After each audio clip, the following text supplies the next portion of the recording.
Gate agent tears up black girl's ticket and seconds later, her mom walked in, pulled out her phone, and made a phone call that made the entire airline freeze. This ticket has expired. The gate agent's voice cut through the bustling terminal like a verdict, her finger jabbing at the boarding pass that 10-year-old Kennedy Williams clutched in her trembling hands. You can't board this flight. Kennedy's eyes went wide with panic. But it says today's date. May 15th. That's today. Her voice was small, desperate, the voice of a child who understood that time was running out and every second mattered. The gate agent, Christine Morrison, according to her name badge, looked down at Kennedy with an expression that could only be described as contempt. Her eyes swept over the little girl's neat cornrows, her simple pink dress, the worn backpack at her feet, and something ugly flickered across her face. I can see what it says, Christine replied coldly. But there's clearly been some mistake. This isn't a valid ticket. She held it up to the light as if examining counterfeit money, making a show of her skepticism for the other passengers waiting in line. Kennedy's mother, Monica Williams, stepped forward. She'd rushed straight from an all-night business meeting, still wearing jeans and a hoodie, her natural hair pulled back in a simple ponytail, exhaustion etched into every line of her face. She'd been awake for 36 hours straight, but when the call came about her father's condition deteriorating, nothing else mattered. Ma'am, I purchased that ticket myself yesterday, Monica said, her voice calm despite the fear clutching at her chest. It's Kennedy's birthday present. We need to get to Denver. My father is in hospice and the doctors said, her voice cracked slightly. They said we need to come now if we want to say goodbye. Christine's expression didn't soften. If anything, it hardened.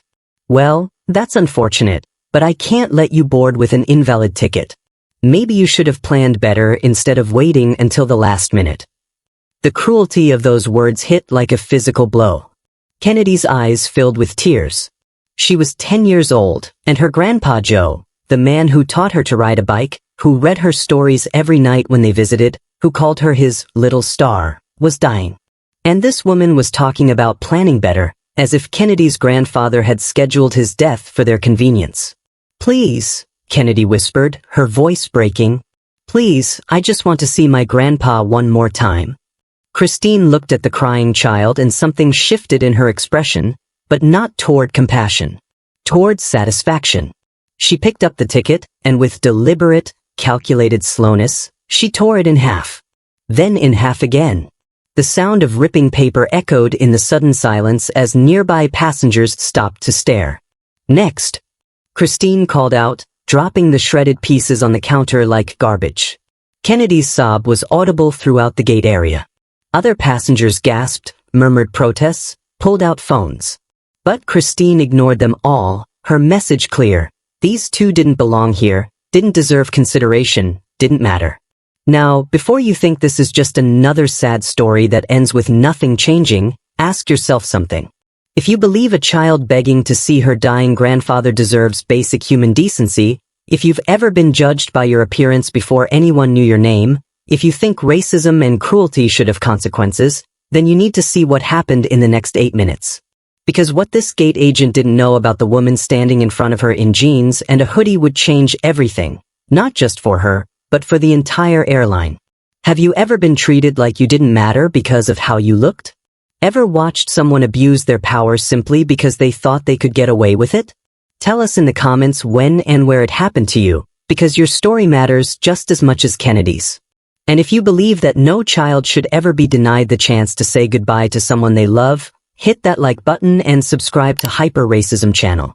We're exposing the discrimination that happens every single day while people pretend it doesn't exist anymore.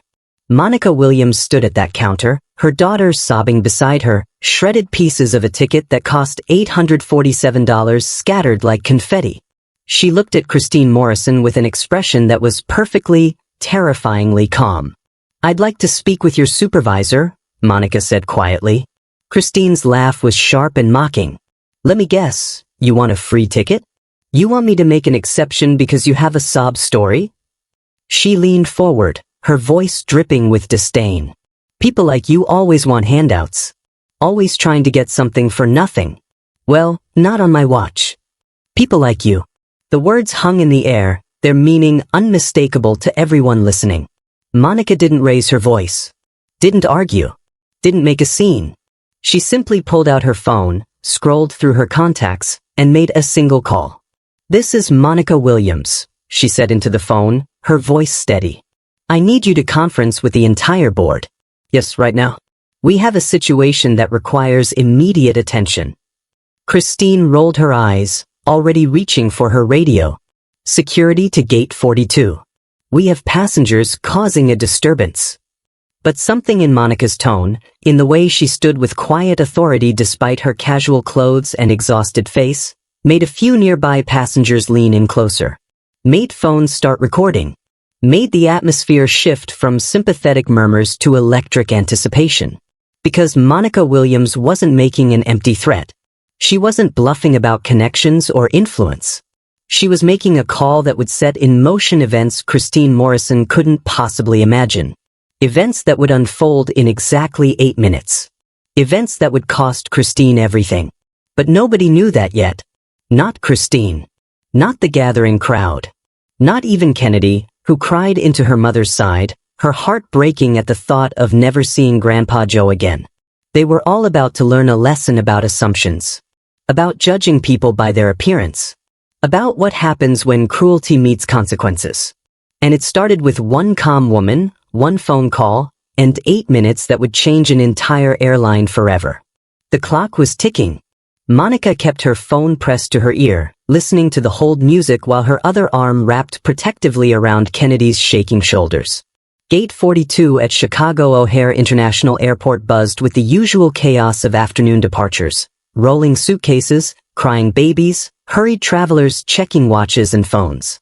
But a bubble of tension had formed around the SkyLink Airlines counter, passengers watching, waiting to see how this confrontation would end. Kennedy Williams had turned 10 years old exactly 1 week ago.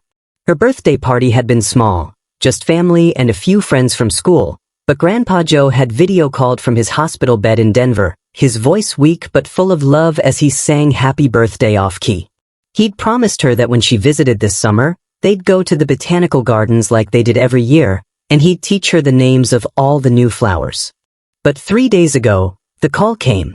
Stage 4 pancreatic cancer. Weeks, maybe days left. The summer visit couldn't wait.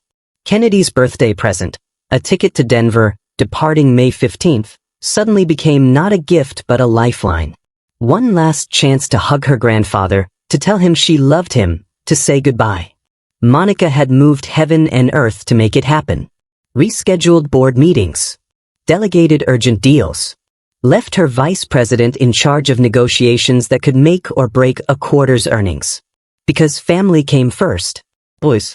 That's what her father had taught her, back when she was Kennedy's age, back when they had nothing but each other and dreams of something better. Monica Williams had built Summit Capital Holdings from nothing. Started with a small inheritance from her late mother, turned it into a venture capital empire worth $4.2 billion through shrewd investments, relentless work, and an ability to see potential where others saw risk. She sat on 12 corporate boards. Had been featured on the cover of Forbes. Advised politicians and CEOs. Wore custom Armani suits to meetings with billionaires and world leaders. But today, she wore jeans and a Northwestern hoodie because she'd been in emergency strategy sessions since midnight, and when her father's hospice nurse called at 6 a.m. saying, "You should come soon," Monica had grabbed her daughter and rushed straight to the airport. No time to change. No time to plan. Just a desperate urgency to get to Denver before it was too late. And now this gate agent, this woman with a name badge and a little bit of power, had looked at Monica's casual clothes and darker skin and made a judgment. Made an assumption. Decided that Monica and Kennedy were problems to be dismissed rather than passengers to be helped. Christine Morrison had been working for SkyLink Airlines for 9 years.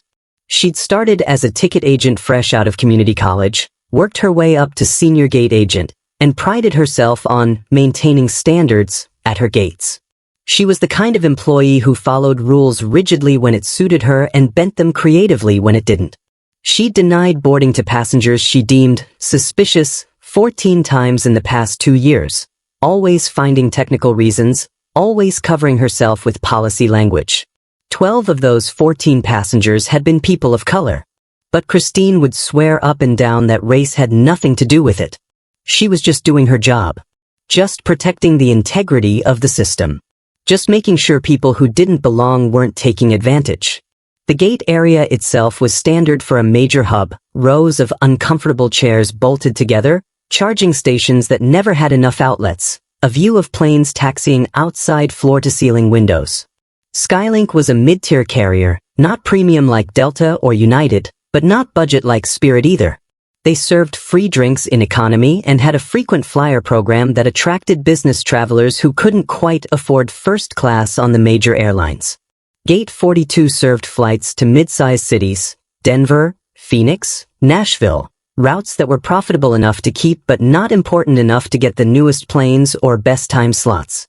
It was a forgettable gate in a forgettable terminal, staffed by employees the airline's executives had probably never met and would never think about. Until today. Monica's call connected. Monica, a man's voice came through, professional but concerned. What's going on? You said emergency board conference. David, I need you to patch in everyone. And I need legal on the line. We have a discrimination incident at O'Hare, Gate 42, SkyLink Airlines. Her voice was steady, businesslike, but Kennedy could feel her mother's arm tightening around her shoulders. There was a pause. SkyLink?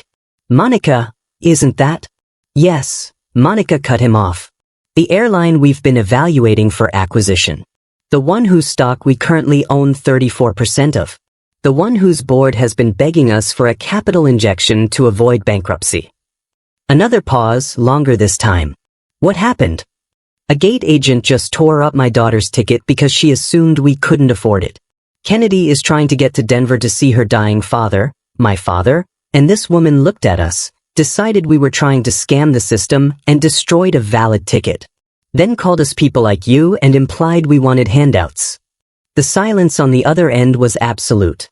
Then, give me 3 minutes to get everyone on the line. Don't move.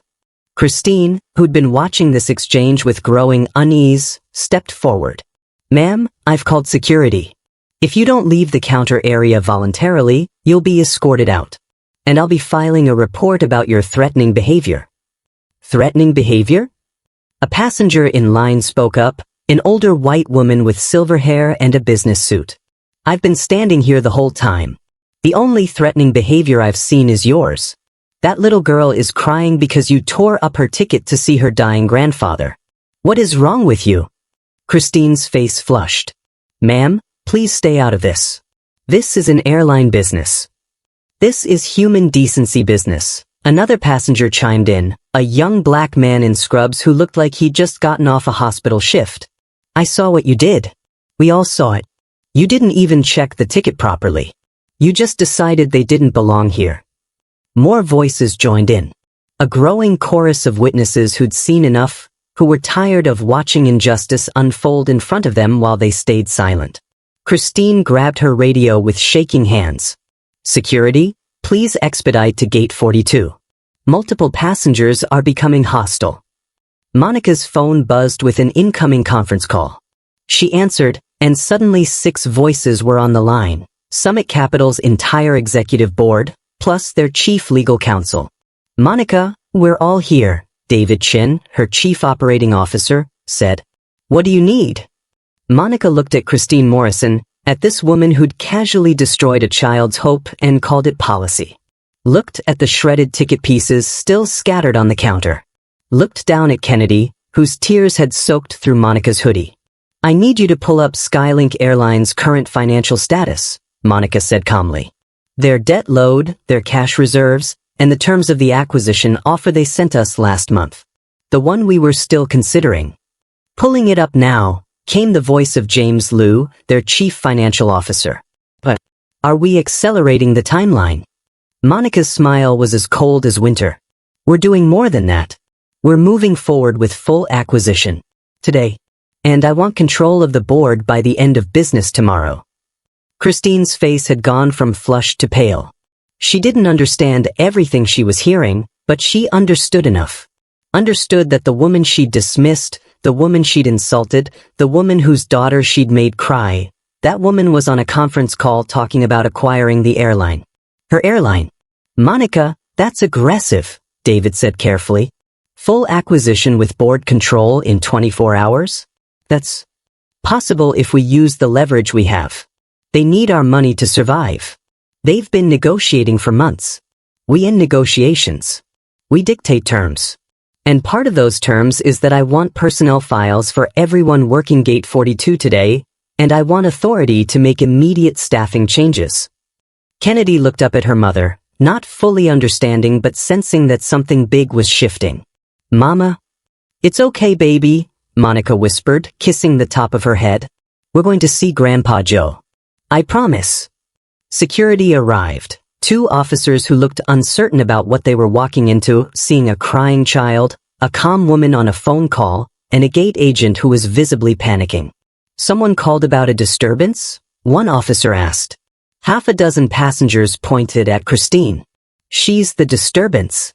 And Monica Williams, CEO of a multi-billion-dollar venture capital firm, stood in her jeans and hoodie at Gate 42, about to teach an entire airline what happened when you judged people by their appearance instead of their character. The lesson was about to get very, very expensive. For SkyLink Airlines. And especially for Christine Morrison. The security officers approached cautiously, taking in the scene with experienced eyes. The older of the 2, Officer Martinez, had worked in airport security for 15 years. He'd learned to read situations quickly, and what he saw here didn't match the aggressive passenger's call he'd received. Ma'am, he addressed Christine, what seems to be the problem? Christine pointed at Monica and Kennedy, her hand trembling slightly. These 2 are trying to board with an invalid ticket. When I explained they couldn't fly, they became confrontational and refused to leave the counter area. The woman has been on her phone making threats. That's not what happened, the silver-haired businesswoman interjected sharply. I watched the whole thing. That agent tore up a valid ticket and has been harassing this mother and child. The only person being confrontational is her. Officer Martinez looked at Monica, who still had her phone to her ear but was calmly waiting. Ma'am, can you tell me your side? One moment, Monica said politely, then spoke into her phone. David, I need you to hold for just a minute. Security is here. She lowered the phone and met the officer's eyes with a composure that spoke of someone used to high-pressure situations. My daughter's ticket was valid, purchased yesterday for today's flight to Denver. My father is dying and we're trying to reach him in hospice. This agent decided our ticket was fraudulent without proper verification, tore it up, and then made discriminatory comments about people like us wanting handouts. She's lying. Christine's voice rose, panic edging into anger. I checked the ticket thoroughly. It had irregularities. And I never said anything discriminatory. She's just playing the race card because she got caught trying to scam the system. Kennedy flinched at the harshness in Christine's voice, burrowing deeper into her mother's side. She didn't understand all the words being thrown around, but she understood tone. She understood that this woman hated them for reasons Kennedy couldn't comprehend. I have it recorded, the young man in scrubs spoke up, holding his phone. Everything from the ticket being torn to the people like you comment. It's all here. Christine's face drained of color. You can't record without permission. That's illegal. Actually, in Illinois, only one party needs to consent to recording, the silver-haired woman said with a lawyer's precision. And in a public space like this, you do not expect privacy. That recording is perfectly legal and perfectly damning. Have you ever watched someone realize they're caught in their own lie? Seen the moment panic turns to desperation and desperation turns to aggression? That's where Christine Morrison was right now, cornered and dangerous. Christine's composure cracked completely. She turned on Monica with venom in her voice. You think you're so special? Coming in here with your attitude, your daughter dressed up like it's picture day, thinking you deserve first-class treatment? This is exactly what's wrong with people like you. Always acting like the world owes you something. Always crying discrimination when really you just can't follow simple rules. The gate area had gone completely silent. Other passengers at nearby gates had stopped to watch. More phones were out now, a dozen different angles capturing Christine's meltdown. Monica's expression didn't change. She remained perfectly calm, perfectly controlled, even as insults designed to humiliate her poured from Christine's mouth. She'd faced worse in boardrooms full of men who thought a black woman had no business controlling billions of dollars. She'd endured worse, climbing from poverty to power. Christine Morrison's petty cruelty was nothing compared to the obstacles Monica had already conquered. But that calm, that refusal to be goaded into anger, to be diminished, to play into the stereotype Christine was trying to paint, only enraged the gate agent more. "Say something," Christine shouted. "Defend yourself. Or are you just going to stand there calling your friends, trying to figure out which civil rights lawyer will take your fake case?" Monica raised her phone back to her ear. "David, are you still there?" Every word, David's voice came through, tight with controlled fury. "Monica, I've got James working on the acquisition documents. We can have a formal offer ready in 2 hours. But are you sure about this? Acquiring an entire airline because of one employee's behavior, that's extreme even by our standards."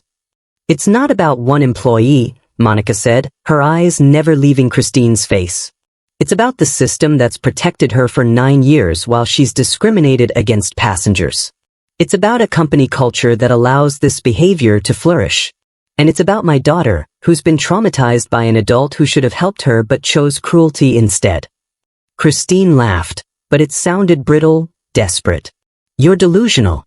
Do you think you can buy an airline? Do you have any idea what you're saying? This isn't some corner store. SkyLink Airlines is worth hundreds of millions of dollars." Monica's smile was small and cold. "Actually, according to the financial documents your executives sent my firm last month, SkyLink Airlines is currently valued at $847 million, carrying $340 million in debt, with cash reserves of only $23 million. You're 3 months from defaulting on your loan obligations, which is why your board has been desperately negotiating with Summit Capital Holdings for an investment that would keep you solvent." The color that had drained from Christine's face earlier hadn't returned. If anything, she went even paler. "Summit Capital Holdings?" Officer Martinez repeated, recognition dawning. "Wait, you're—" "Monica Williams," she confirmed. "So, and Summit Capital currently owns 34% of SkyLink Airlines' outstanding stock. We've been considering whether to increase that stake through acquisition or let our investment go to zero when the airline files for bankruptcy." She paused, let that sink in. "This interaction has helped me make my decision." Christine stumbled backward, catching herself on the counter. "You're lying. You're just some woman in a hoodie trying to intimidate me with big words and—" Monica pulled out her wallet, extracting a business card that she placed on the counter next to the torn ticket pieces. "Monica Williams, Chief Executive Officer, Summit Capital Holdings. My direct office line. Feel free to call it. My assistant will confirm my identity." The security officers were no longer looking at Monica with suspicion. They were looking at her with respect bordering on awe. And they were looking at Christine like she just made the biggest mistake of her life. "Ma'am," Officer Martinez said carefully to Monica, "do you still want to file a complaint about this employee's conduct?" Monica looked down at Kennedy, at her daughter's tear-stained face and trembling lips, at the pain this woman had caused for no reason other than prejudice and assumed powerlessness.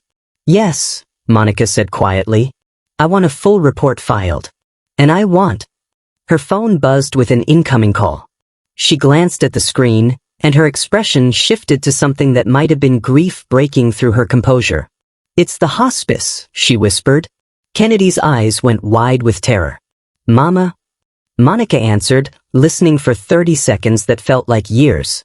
When she lowered the phone, tears were finally breaking through her controlled facade. "He's asking for you," she said to Kennedy, her voice cracking. "The nurse says we need to hurry." And in that moment, as a mother held her crying daughter and faced the reality that they might not make it in time, Christine Morrison had a choice. She could back down, apologize, help them get on the next flight, or she could double down on her cruelty. She chose wrong. "Well, that's unfortunate," Christine said with cold satisfaction. "But policy is policy. No valid ticket, no flight. Maybe next time you'll—" She didn't get to finish, because a man in an expensive suit came running through the terminal, His face flushed, his tie askew, phone pressed to his ear. Richard Paulson, CEO of SkyLink Airlines, had just gotten the most terrifying phone call of his career. And he'd just reached gate 42. What happened next would determine whether SkyLink Airlines survived the week. Richard Paulson had been in a quarterly earnings meeting when his assistant burst in, white-faced and stammering about an emergency. Monica Williams. The woman whose investment firm held their financial lifeline in her hands, was involved in an incident at gate 42. With one of their employees. An incident involving discrimination. He'd run from the executive offices, taking stairs instead of waiting for elevators, his $3,000 suit jacket flapping behind him. 4 months of delicate negotiations with Summit Capital. 4 months of carefully crafted proposals to save his dying airline. 4 months of work are about to implode because of one gate agent. When he burst into the gate area, gasping for breath, he immediately spotted Monica Williams. He'd seen her photo in the acquisition documents, met her twice in preliminary meetings where she'd been wearing power suits that cost more than he made in a month. But he recognized her instantly, even in jeans and a hoodie, recognized the commanding presence that money and power couldn't hide. Ms. Williams, he managed, trying to catch his breath. I just heard, I'm so sorry, what happened? Christine turned toward her CEO with relief flooding her face. Mr. Paulson, thank God. This woman has been making wild accusations and threatening the airline. I was just following protocol when she became aggressive and... Shut up, Richard said flatly, not even looking at her. His eyes were fixed on Monica, on the tears still wet on her face, on the 10-year-old girl clutching her mother's side. Ms. Williams, I need to know exactly what occurred here. Monica's voice was steady, but barely. Your employee decided my daughter's valid ticket was fraudulent based on how we look. She tore it up. Made comments about people like us wanting handouts. Called security on us for asking to speak with a supervisor. And all while my daughter is trying to reach her dying grandfather in hospice.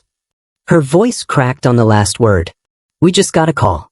We need to be on a flight to Denver in the next hour or Kennedy might not get to say goodbye. Richard felt his stomach drop through the floor. Every nightmare scenario he'd imagined in the run from his office was somehow worse than reality. He turned slowly to Christine, and his expression could have frozen fire. Did you tear up a valid ticket?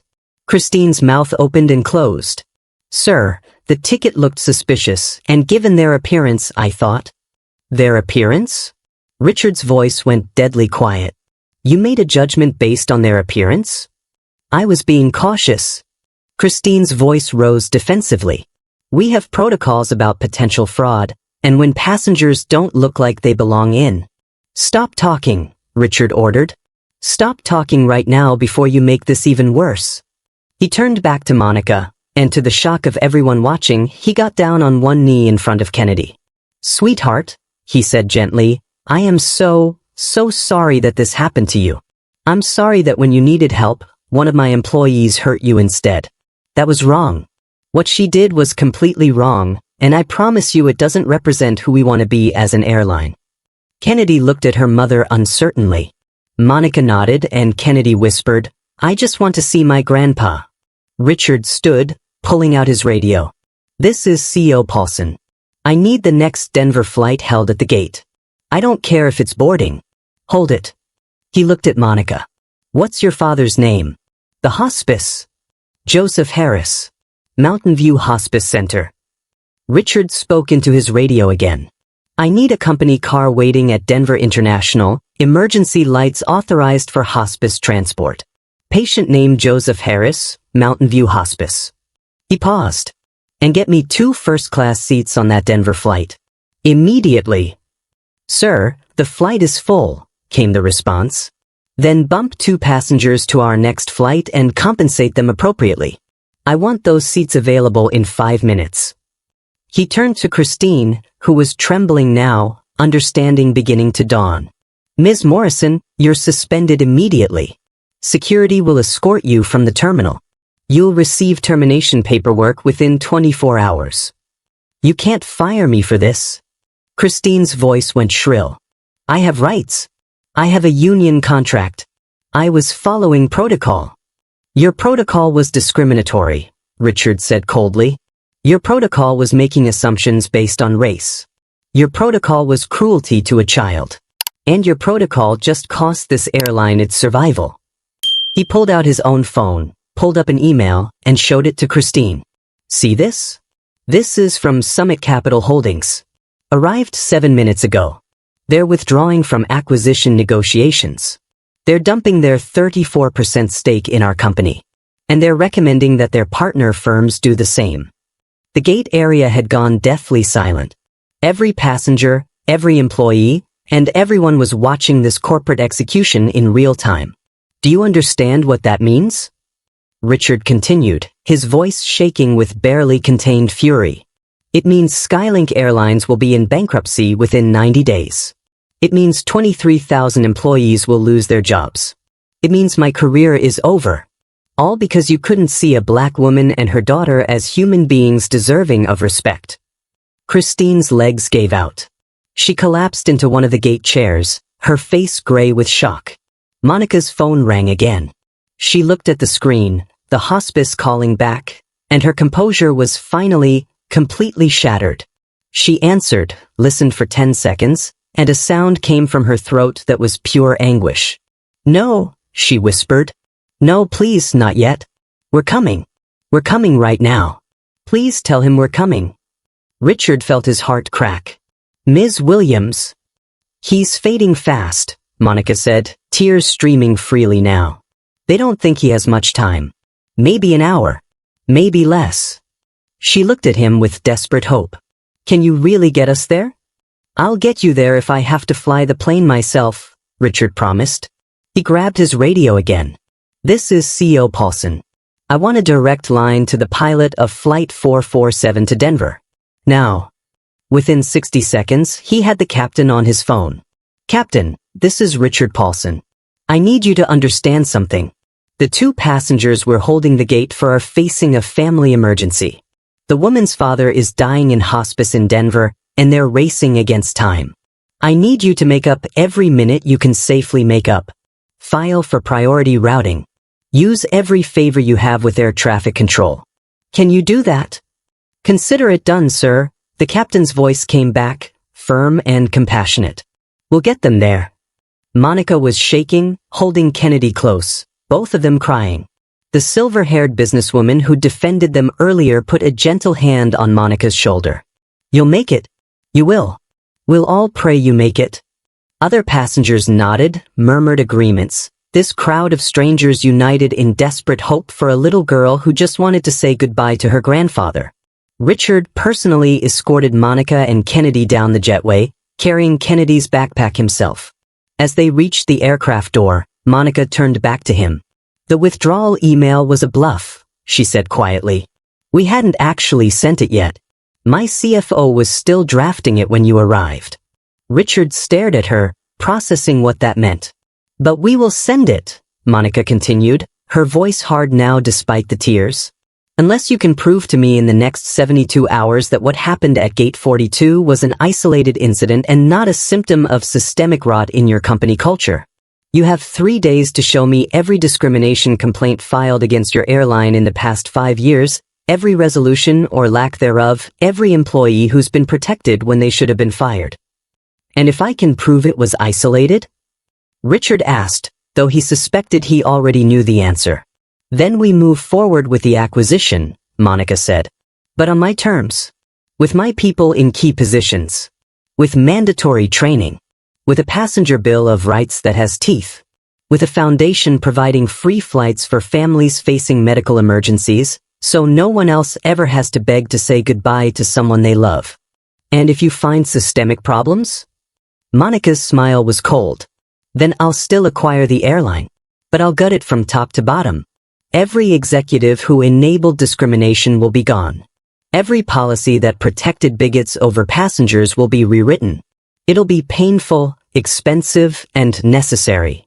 She stepped onto the plane, and Richard stood in the jetway, watching the door close, understanding that the next 72 hours would determine not just his career but the fate of an entire airline.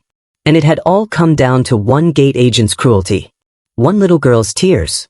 One mother's quiet power. The plane pushed back from the gate. Monica and Kennedy were racing toward Denver. Racing toward a bedside. Racing against time. And across Chicago, in a terminal office, Christine Morrison sat with security guards, filling out termination paperwork, her 9-year career ending in disgrace. She'd thought she had power. She'd been wrong.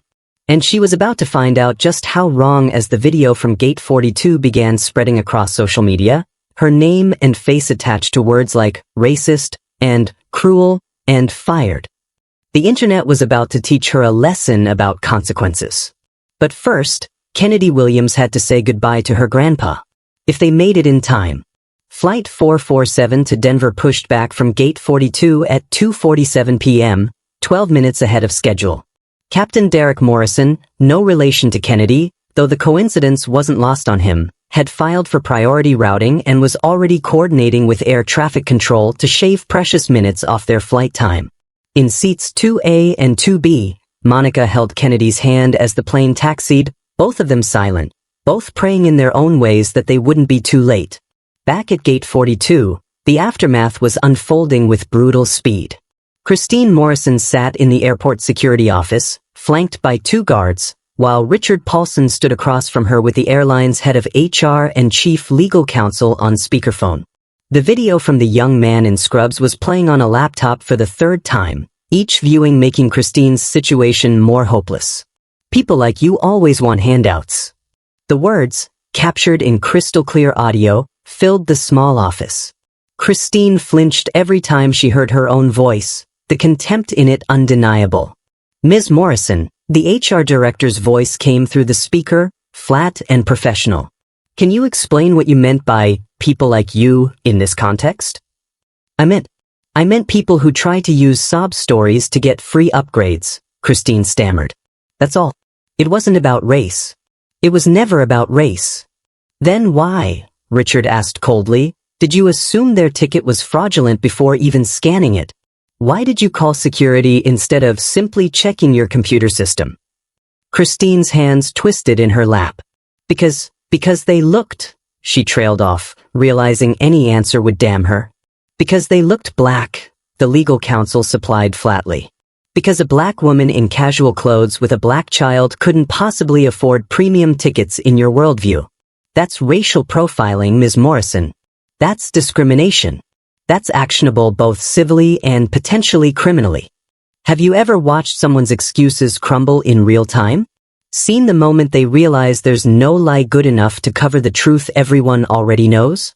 Christine was living that moment, and it was destroying her. I want a lawyer, Christine said suddenly. I'm not saying anything else without a lawyer. That's your right, Richard said. But understand that your employment is terminated regardless. The video evidence is irrefutable. The witness testimony is overwhelming. And the damage you've done to this airline, he paused, his own anger barely contained, may be irreparable. His phone buzzed. A text from his assistant. Media is calling.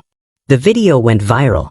#SkyLink discrimination trending worldwide.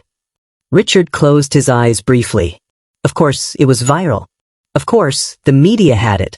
Dozens of passengers had recorded the incident from different angles. By now, news outlets were probably already running with it, legal departments be damned, because the story was too explosive to sit on. He excused himself from the security office and stepped into the hallway, pulling up Twitter on his phone. The hashtag was right there on the trending page. He clicked it with a sense of dread. The first video had 2.3 million views in 40 minutes. The caption read, SkyLink gate agent tears up black child's ticket, calls them. The child was trying to see the dying grandfather. Watch and share. The comments section was a firestorm. People are calling for boycotts. Calling for Christine to be fired, already done. Calling for Richard to resign. Calling for federal investigations into discriminatory practices across the airline industry. His phone rang. The chairman of SkyLink's board. Richard, what the hell is going on? The chairman's voice was tight with controlled panic. I'm getting calls from major shareholders, from the FAA, from civil rights organizations. Tell me the video isn't as bad as it looks. It's worse, Richard said bluntly. It's indefensible. And it happened to Monica Williams' daughter. Silence. Then, Monica Williams? Summit Capital Monica Williams? The woman we've been courting for months. The same. Her father is dying. Her daughter was trying to say goodbye. And our gate agent decided they were con artists based on their appearance. The chairman's curse was creative and prolonged. Where is Monica now? On a flight to Denver. Racing to reach her father before he dies. I personally held the flight, upgraded them to first class, and arranged ground transportation. That's good. That's damage control. Maybe we can. She gave me 72 hours, Richard interrupted. 72 hours to prove this was isolated, or she pulls her investment and lets us sink. And if we can prove it was isolated, she'll still acquire us, but on her terms. Complete restructuring. Her people are in charge. New policies. Everything. Another silence. Can we prove it was isolated? Richard thought about the 17 other incidents the legal team had flagged in preliminary review. Thought about the complaints that had been quietly buried. Thought about the culture that had allowed Christine Morrison to operate unchecked for 9 years. No, he admitted. We can't. Because it wasn't isolated. Back in the security office, Christine's phone had been vibrating nonstop. Her husband is calling. Her friends are calling. Someone from her church.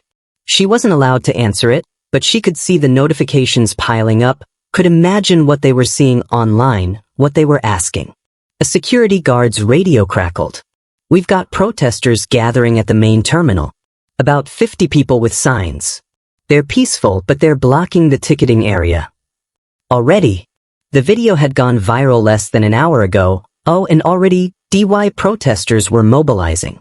Christine felt sick. Am I being arrested? She asked quietly. Not at this time. The legal counsel's voice came through the speaker.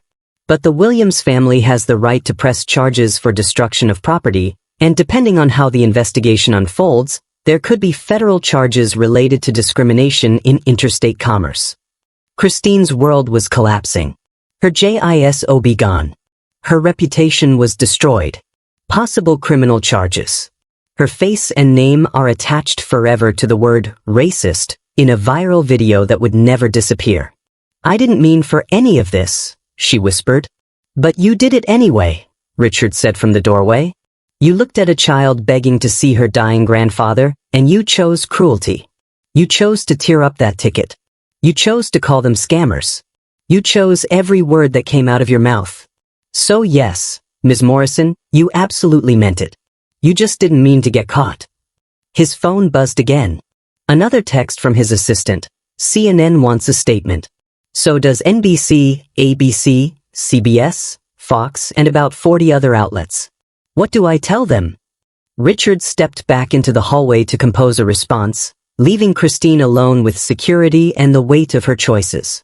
3,000 feet above Illinois and climbing, Monica Williams held her daughter and watched the ground fall away, praying they were flying fast enough, praying her father could hold on just a little longer, praying that Kennedy would get her goodbye. The captain's voice came over the intercom. Ms. Williams, this is Captain Morrison.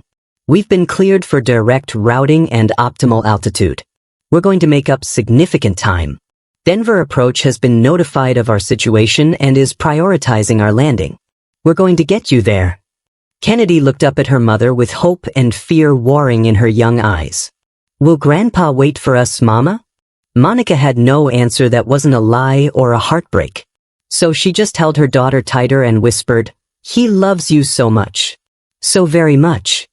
And in Chicago, as Christine Morrison signed termination papers and Richard Paulson prepared a crisis response and protesters chanted outside the terminal, the question that would define everything hung in the air. Would Kennedy make it in time? Or would a gate agent's cruelty cost a little girl her last chance to say goodbye? The answer was 37 minutes away. And counting. Flight 447 touched down at Denver International Airport at 4:52 p.m. Mountain Time, 18 minutes ahead of schedule. Captain Morrison had called in every favor, pushed every regulation to its limit, and delivered on his promise. The moment the wheels hit tarmac, Monica's phone rang. The hospice nurse. Ms. Williams, your father is still with us. He's been asking for Kennedy every few minutes. We've told him you're coming. He's holding on. Monica's sob of relief echoed through the first-class cabin. Kennedy squeezed her mother's hand so tight it hurt, hope blazing in her eyes. The plane taxied directly to the gate. No waiting, no delays. A company car with emergency lights was waiting on the tarmac, driver standing by, ready to break every speed limit to Mountain View Hospice. As Monica and Kennedy deplaned, the entire flight crew stood at attention. The flight attendants had tears in their eyes. Captain Morrison stepped out of the cockpit to shake Monica's hand. "Fly fast," he said simply. "Give him our love." The car ride took 11 minutes. Should have taken 25. The driver, a former paramedic, navigated traffic with precision and purpose, the emergency lights clearing their path. They burst through the hospice doors at 5:09 p.m. A nurse was waiting, and she led them at a near rundown a quiet hallway to room 217. Joseph Harris lay in the bed, oxygen tube in his nose, his once strong body diminished by illness. But when Kennedy came through that door, his eyes, still bright, still full of love, found her immediately. "There's my little star," he whispered, his voice weak but unmistakable. Kennedy flew to his bedside, careful not to jostle him, climbing up to nestle against his chest the way she had since she was a toddler. "Grandpa, I'm here. I'm so sorry it took so long." "You made it," Joseph said, one trembling hand coming up to stroke her hair. "That's all that matters. You made it." Monica stood at the foot of the bed, tears streaming down her face, watching her daughter and her father together one last time. The nurse quietly withdrew, giving them privacy for their goodbye. They had 47 minutes. 47 precious, irreplaceable minutes where Kennedy told her grandfather about school, about her birthday, about the science fair project she was planning. Where Joseph told her how proud he was, how much he loved her, how she should always be brave and kind and true to herself. Where they said things that needed to be said, that would carry Kennedy through the hard years ahead when grief would feel like drowning. And when Joseph's breathing finally slowed, when his hand grew still in Kennedy's, when the monitors began their final, terrible song, Kennedy was there. Right there. Holding him. Telling him she loved him. He died at 5:56 p.m., surrounded by love, with his granddaughter's voice the last thing he heard in this world. Monica held her sobbing daughter, held her father's still warm hand, and felt gratitude and grief mixing into something that had no name. They'd made it. Despite everything, despite Christine Morrison's cruelty, despite the torn ticket, despite all the obstacles, they'd made it. Back in Chicago, Richard Paulson stood in front of news cameras at SkyLink Airlines headquarters, making a statement that would be replayed on every major network. Today, one of our employees engaged in discriminatory behavior that violated every value this airline stands for. That employee has been terminated. But termination isn't enough. We failed long before today, failed to create a culture where such behavior was unthinkable, failed to properly investigate complaints, failed passengers who trusted us with their safety and dignity. He paused, gathering himself. "I've spent the last 6 hours reviewing discrimination complaints filed against SkyLink Airlines over the past 5 years. What I've found is shameful. Dozens of complaints, many never properly investigated, some actively buried. We have failed our passengers, particularly passengers of color, and I take full responsibility for that failure." The cameras flashed. Reporters shouted questions. Richard raised his hand for silence. "Effective immediately, I'm implementing the following changes: mandatory anti-bias training for all employees, an independent oversight committee to review discrimination complaints, a passenger bill of rights that will be posted at every gate, and a zero-tolerance policy for discriminatory behavior. Additionally, SkyLink Airlines will establish the Joseph Harris Foundation, named for a passenger's father who nearly didn't get to say goodbye to his granddaughter because of our failures, providing free emergency flights for families facing medical crises." More camera flashes. More questions. But Richard was done. "One more thing," he said. To Christine Morrison, who started this chain of events with her cruelty, "You didn't just lose your job today. You showed the world who you really are. And that video, those words, that moment, they'll follow you forever. I hope it was worth it. I hope the petty satisfaction of making a child cry was worth destroying your life and nearly destroying an airline. Because that's what happened today. You revealed yourself, and the world saw, and there are consequences for that. In a small apartment on the south side of Chicago, Christine Morrison watched that press conference on her phone, her husband standing behind her with an expression she couldn't read. Her children, 12 and 14, were upstairs, their friends no doubt sending them the viral video, their names now linked forever to their mother's shame. Her phone buzzed with another notification. Another death threat. Another person who'd found her address, her family's information, her entire life laid bare because she'd thought she had power over two people she deemed unworthy. She'd been wrong about so many things. Wrong about Monica Williams. Wrong about her own untouchability. Wrong about the consequences of casual cruelty. But most of all, she'd been wrong to think that Kennedy Williams, that little girl in the pink dress, clutching a birthday present ticket, didn't matter. Didn't deserve kindness. Didn't deserve help in her desperate race to say goodbye. Kennedy mattered. She mattered more than Christine's pride, more than policies misapplied, more than prejudices left unexamined. And Christine had learned that lesson in the most brutal way possible. In Denver, in a hospice room that smelled of flowers and grief, Kennedy Williams clung to her mother and cried for her grandfather. But she'd gotten her goodbye. She'd told him she loved him. She'd held his hand as he left this world. Christine Morrison had tried to steal that from her. And in the end, it had cost Christine everything, while giving Kennedy the one thing that mattered most. Those 47 minutes. That last goodbye. Sometimes, justice looks like a powerful woman in a hoodie making one phone call. Sometimes, it looks like an airline CEO racing to fix years of failures. Sometimes, it looks like strangers with phones documenting injustice, so the truth can't be hidden. And sometimes, it looks like a little girl getting to her grandfather's bedside, despite all the obstacles, despite all the cruelty, despite someone who tried to stop her because she was black and 10 years old and deemed unworthy of compassion. Kennedy had made it. And that, in the end, was the victory that mattered most. But the story wasn't over. Because Monica Williams had made a promise. 72 hours to prove systemic change. Or she'd buy the airline and gut it herself. The clock was ticking. And Christine Morrison's cruelty had just transformed an entire industry.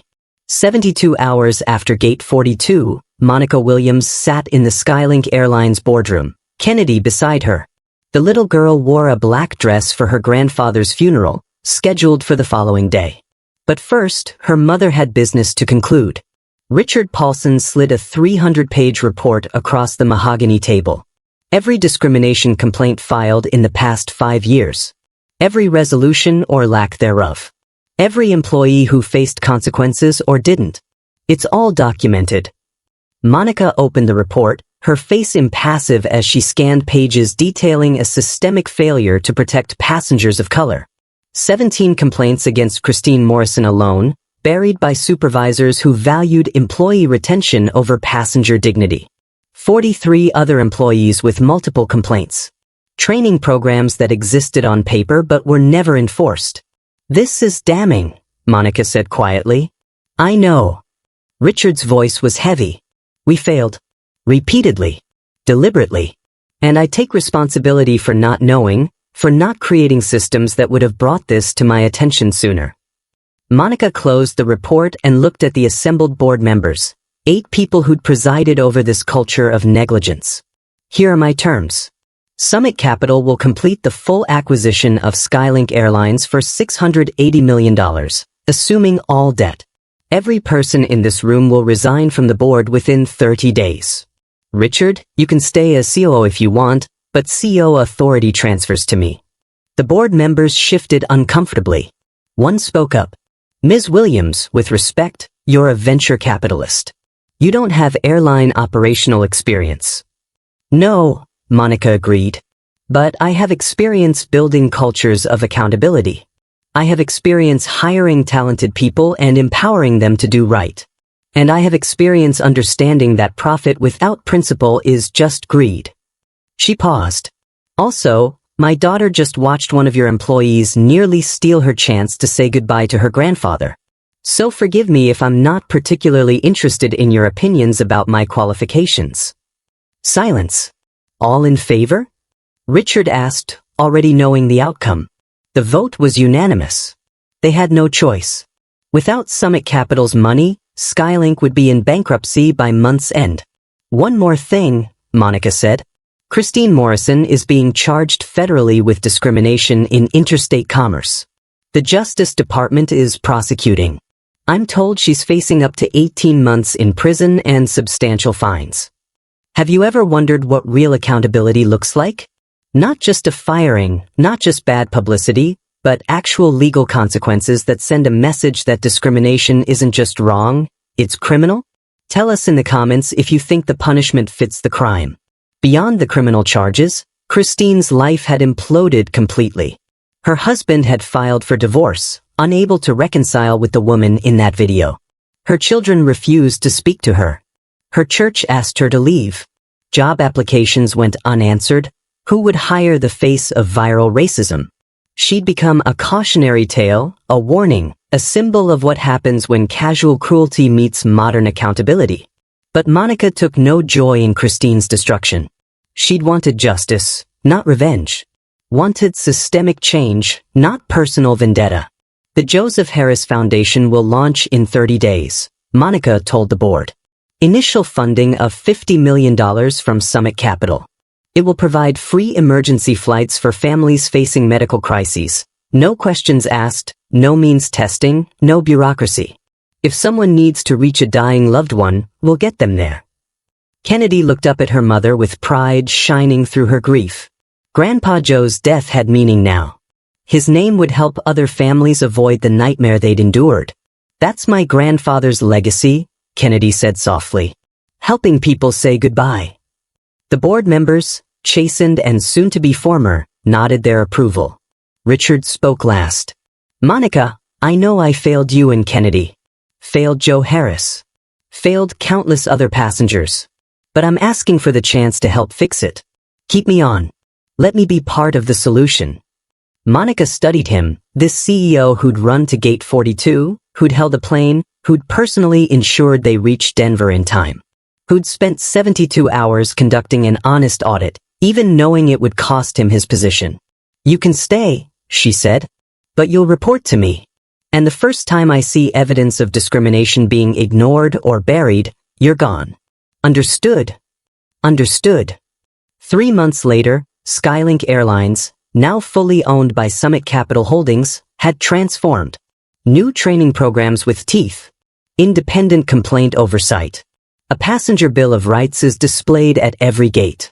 And the Joseph Harris Foundation had already provided 247 emergency flights to families in crisis. Christine Morrison pled guilty to federal charges and received 12 months in prison, 3 years probation, and a $50,000 fine she couldn't afford. Her face remained synonymous with discrimination, her name a hashtag, her moment of cruelty immortalized in a video that would never disappear. And Kennedy Williams stood at her grandfather's grave, placing flowers on the headstone that read, "Joseph Harris, beloved father and grandfather, his love helped others fly home." She'd gotten her goodbye. And from that tragedy, change had come. Not a perfect change. Not a complete change. But real, measurable, meaningful change. Because sometimes justice is swift and brutal. And sometimes it transforms an entire industry. The question was, would it last? Or would the lessons of Gate 42 fade as memory faded, as new executives took over, as the viral video aged into internet history? That answer would depend on people choosing accountability over convenience, again and again, day after day. The work was just beginning. 6 months after Gate 42, Monica Williams stood in the newly renamed Joseph Harris Terminal at Chicago O'Hare, watching passengers check in for their flights. Kennedy stood beside her, taller now, growing into the young woman she'd become, shaped by loss and by witnessing her mother turn pain into purpose. "Do you ever think about that day?" Kennedy asked quietly. "About Christine Morrison? About what would have happened if you weren't who you are?" Monica was silent for a long moment, watching a young black family check in for their flight. Mother, father, 2 kids. They were smiling, excited, the gate agent treating them with warmth and respect. 6 months ago, that same interaction might have gone very differently. I think about it every day, Monica admitted. I think about all the families who faced what we faced but didn't have my resources, my connections, my ability to fight back. How many Kennedys didn't get to say goodbye because someone like Christine decided they didn't deserve help? Kennedy leaned against her mother's shoulder. But you changed that. The foundation has helped so many people. We changed it together, Monica corrected. You were brave that day. You didn't let her make you feel small. You held on to your dignity even when she tried to strip it away. That matters, baby. That matters so much. The Joseph Harris Foundation had grown beyond anyone's expectations. In 6 months, it had provided 1,247 emergency flights to families in crisis. Cancer patients reaching children for last goodbyes. Parents racing to injured soldiers' bedsides. Grandparents flying to meet premature grandchildren who might not survive. Every flight is a story. Every story is a family that didn't have to choose between financial ruin and being present for the people they loved.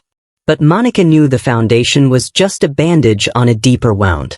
Discrimination didn't end because one airline changed its policies. Racism didn't disappear because one gate agent faced consequences. I got a letter last week, Monica said, from a woman in Atlanta. She was denied boarding 2 years ago by a SkyLink employee who said her ticket didn't look right. She complained to corporate. Nothing happened. She wrote to tell me she's glad someone finally believed that these things happen, that she wasn't crazy or oversensitive or playing the race card, that it was real and it mattered, and someone finally did something about it. Kennedy looked up at her mother. Do you think Christine learned anything? Do you think she understands now? Monica thought about the letters Christine had sent from prison, 3 of them, all variations on the same theme. Apologies that felt more like self-pity than genuine remorse. Explanations about how she'd been raised, how she didn't mean to be racist, how she'd lost everything, and didn't that prove she'd suffered enough? I think she understands she got caught, Monica said carefully. I think she understands there were consequences. Whether she understands why what she did was wrong, I honestly don't know. Some people never do. They walked through the terminal, past the memorial plaque dedicated to Joseph Harris. His photo smiled down at travelers, beneath words that read, "In memory of Joseph Harris, whose granddaughter's courage sparked change. May every traveler find compassion on their journey." Grandpa would have loved this, Kennedy whispered, touching the plaque. He always said kindness costs nothing but means everything. Monica wrapped her arm around her daughter. He also said that sometimes you have to fight for kindness. That silence in the face of injustice is its own kind of cruelty. He taught me that when I was your age, and I'm teaching you now. Kennedy nodded. Mama, I want to work with the foundation when I'm older. I want to help families like us. Is that okay? Monica's eyes filled with tears. Her daughter, who'd been traumatized by Christine's cruelty, who'd sobbed in an airport gate, who'd raced against time to say goodbye to her grandfather, that daughter wanted to transform her pain into service. That's more than okay, Monica said. That's exactly what Grandpa Joe would want. Turning hurt into healing.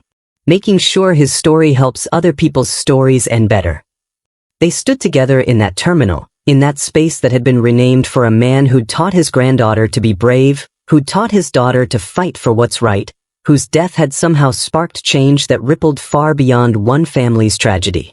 SkyLink Airlines, now fully transformed under Monica's leadership, had become the industry leader in anti-discrimination policies. Other airlines were following suit, not out of goodness but out of fear. Fear that they'd be the next viral video. Fear that they'd be the next company destroyed by one employee's casual racism. Fear that someone like Monica Williams would be watching. Fear wasn't the same as change. But it was a start. Do you regret it? Kennedy asked. Buying the whole airline? That's a lot of work, a lot of stress. Do you ever wish you'd just taken the apology and moved on? Monica thought about that question carefully. The acquisition had been expensive, time-consuming, and emotionally exhausting. She'd had to step back from other investments, other opportunities. Her life had become consumed by airline operations, by transformation initiatives, by the constant work of changing culture. If I just accepted the apology and moved on, Monica said slowly, Christine would still be working at that gate. The next black family, the next brown family, the next anyone who didn't look like what she thought belonged in first class, they'd face the same treatment you did. Maybe worse. So no, baby, I don't regret it. Because change doesn't happen by asking nicely. It happens when people with power use that power to protect people without it. Kennedy squeezed her mother's hand. I'm glad you're my mom. I'm glad you're my daughter. They left the terminal as the sun set over Chicago, painting the sky in shades of gold and red. Behind them, families checked in for flights, some heading to celebrations, some to crises, all of them treated with dignity because one little girl and her mother had refused to accept anything less. Joseph Harris hadn't lived to see the foundation bearing his name. Hadn't lived to see his daughter transform an airline. Hadn't lived to watch his granddaughter grow into a young woman who wanted to spend her life helping others. But his legacy lived in every family the foundation helped. In every gate agent who thought twice before making assumptions. In every policy that now protects passengers instead of prejudice. He'd taught his family to stand up and speak out. And they'd honored that lesson in the most powerful way possible. By refusing to be silent. By using their pain as fuel for change. By proving that sometimes, justice comes from the most unexpected places. From a woman in a hoodie at gate 42. From a little girl clutching a torn ticket. From a grandfather's dying wish that his family would always fight for what's right. The lesson was clear. Power without principle is tyranny. But power with purpose can change the world. One gate at a time. One policy at a time. One family at a time. Until the day when no child has to beg to say goodbye. Until the day when how you look doesn't determine how you're treated. Until the day when Christine Morrison's cruelty becomes impossible instead of commonplace. That day wasn't here yet. But Monica Williams was building toward it. One flight at a time. 1 year after Gate 42, Monica Williams received an invitation to speak at the National Civil Rights Museum. She brought Kennedy with her, the two of them standing on a stage where history had been made by people far braver than they considered themselves. People call me powerful, Monica began, her voice carrying through the auditorium. They say I'm successful, influential, that I changed an industry. But the truth is, I was just a tired mother in a hoodie, trying to get my daughter to her grandfather's bedside. Christine Morrison saw my clothes and my skin and decided we were scammers. She was wrong about who I was. But she was also wrong about something more important. Kennedy stepped forward, her voice stronger now, aged by grief and wisdom beyond her 12 years. She was wrong to think that my worth depended on my mother's bank account. Wrong to think that dignity should only be given to people who look or dress a certain way. Wrong to believe that some people matter more than others. Monica nodded. Christine Morrison lost her job, went to prison, lost her family. People say justice was served. But was it? Because Christine was a symptom, not the disease. The disease is a system that protected her for 9 years while passengers complained. A culture that valued employee retention over passenger dignity. A society that still teaches some people they're inherently more deserving than others. So we didn't just fire Christine, Kennedy continued. We changed the airline, created the foundation, made it impossible for the next Christine to hide behind policy and procedure. But here's what keeps me up at night, Monica said, her voice dropping. How many gate agents like Christine are still out there? At other airlines, other companies, other places where people interact with the public. How many families will face what we face tomorrow, next week, next year? Justice for one incident doesn't end in justice. It just punishes one person who got caught. She paused, looking out at the audience. Real change requires all of us. It requires passengers who speak up when they witness discrimination. Employees who refuse to stay silent when colleagues cross lines.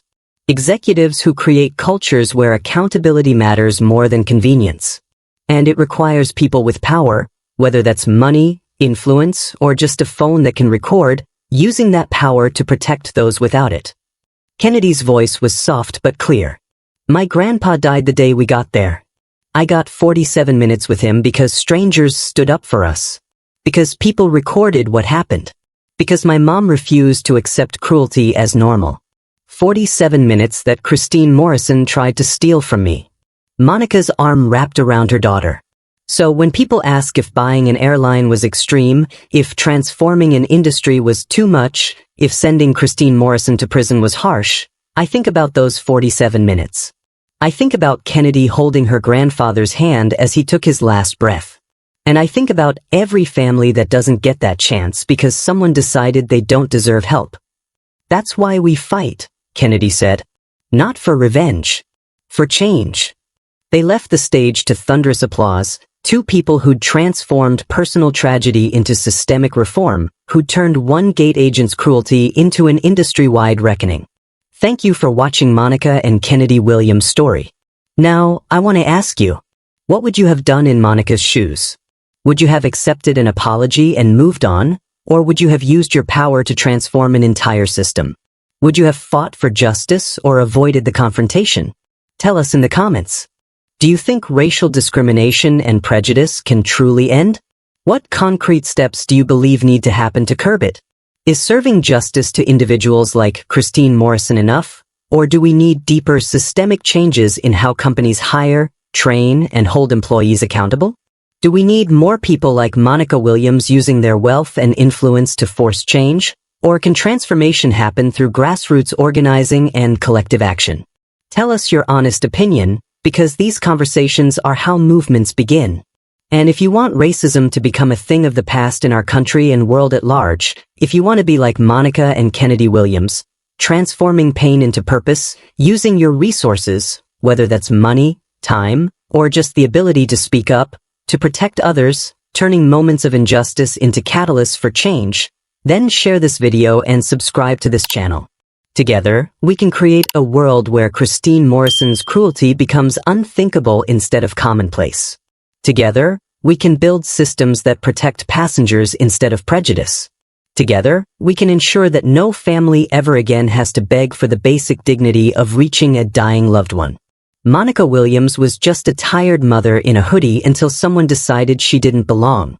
Her power didn't protect her from discrimination, but it allowed her to fight back in ways most people can't. The question is, what will you do when you witness injustice? When you see the next Kennedy crying at a gate, the next family being dismissed and demeaned, will you record it? Speak up? Stand with them? Or will you look away because it's easier, safer, more comfortable to pretend you didn't see?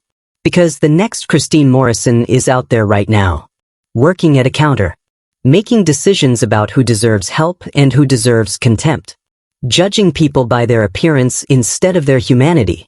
And whether they get away with it depends on whether the rest of us find our courage.